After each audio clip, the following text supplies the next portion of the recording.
गुजरात के आनंद जिले में 111 उमरेठ विधानसभा उपचुनाव 2026 को लेकर तैयारियां तेज कर दी गई हैं। भारत निर्वाचन आयोग के अनुसार इस सीट पर मतदान 23 अप्रैल 2026 को होगा।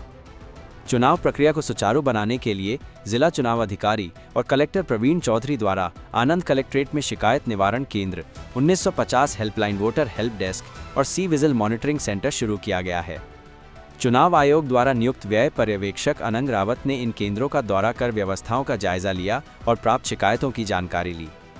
अधिकारियों के अनुसार 1 अप्रैल से अब तक 1950 हेल्पलाइन पर 69 से अधिक चुनाव संबंधित शिकायतें और पूछताछ दर्ज की गई हैं, जिनमें वोटर कार्ड से जुड़ी समस्याएं प्रमुख हैं। इन सभी सेवाओं के लिए 3 टीमें 24 घंटे लगातार कार्य कर रही हैं। साथ ही मीडिया मॉनिटरिंग सेंटर में इलेक्ट्रॉनिक और प्रिंट मीडिया पर नजर रखी जा रही है ताकि पेड न्यूज़ और आचार संहिता उल्लंघन के मामलों पर तुरंत कार्रवाई की जा सके।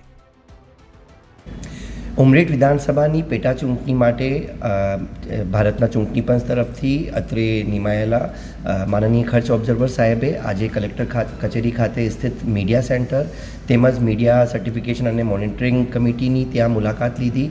આ ઉપરાંત માનનીય ખર્ચ ઓબ્ઝર્વર સાહેબે ડિસ્ટ્રિક્ટ કોન્ટેક્ટ સેન્ટર અને ગ્રીવન્સ રિડ્રેસલ સેલની પણ મુલાકાત લીધી અને ચૂંટણી બ્રાન્ચને પૂરું માર્ગદર્શન પૂરું પાડ્યું।